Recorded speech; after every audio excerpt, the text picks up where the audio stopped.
When selecting audits for the next year, there are a lot of topics to choose from.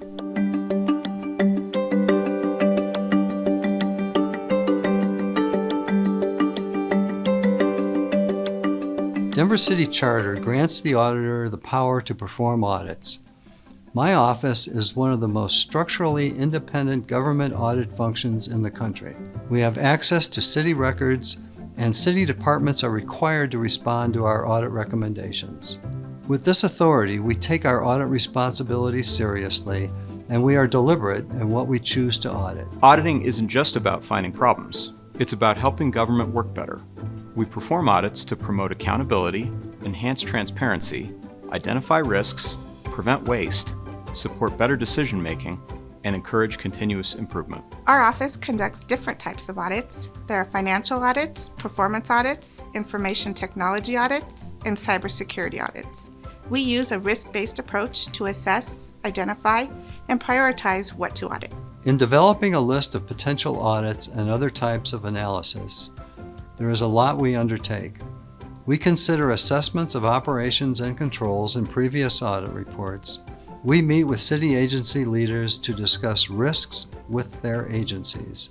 We research other local governments around the country to see what aspects of city government are being audited. And it doesn't end there. We also listen to community members, elected officials, audit committee members, and agencies about audit suggestions. We consider local events, financial conditions, major capital projects, and public policy issues. We even review the results of our own audit follow-up reports to understand what lingering risks remain around the city. What do we audit? We assess a range of city activities and entities, including city departments and programs, contracts and other financial transactions, construction projects, special revenue funds, and city functions that operate like for-profit entities, such as Denver International Airport. We identify and prioritize potential audits based on risks to the city. We assess these risks by reviewing many factors. We'll look into the amount of time that's passed since the last audit of a topic. We'll review any changes that have occurred in the city. We'll evaluate the size of the agency or program, as well as their budgets. We'll consider any impacts from new legislation or litigation. Or we'll assess information technology hardware or software changes. These are just a sample of the risks we'll check out. Two other simple considerations are time and resources. We try to audit as much as possible every year, though we are limited by the practical limitations of our office's staff size and budget.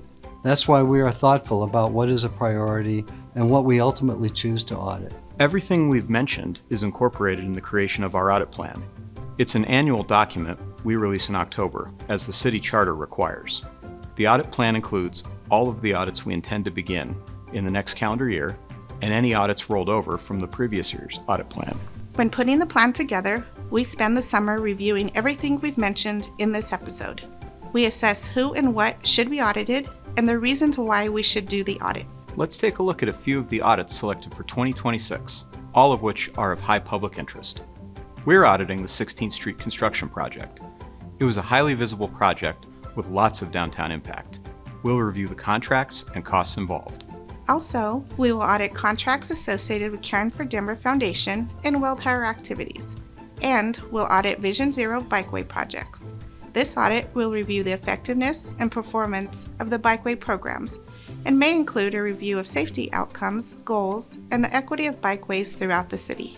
We can't promise to audit every topic, but as more people voice their concerns to us on one issue, we are more likely to assign resources to it.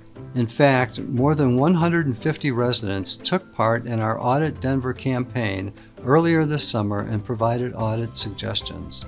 Not only do we take those suggestions into account, but our 2026 audit plan includes the audit topics residents recommended to us. It's proof that your opinion matters. The audit plan is a living document that serves the city's best interest.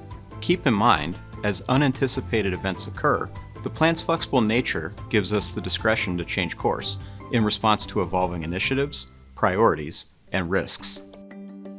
Well, that's it for this episode of Ask the Auditor. If you have a question, submit it to auditor@denvergov.org, and maybe your question will be the next question we answer on the next episode of Ask the Auditor.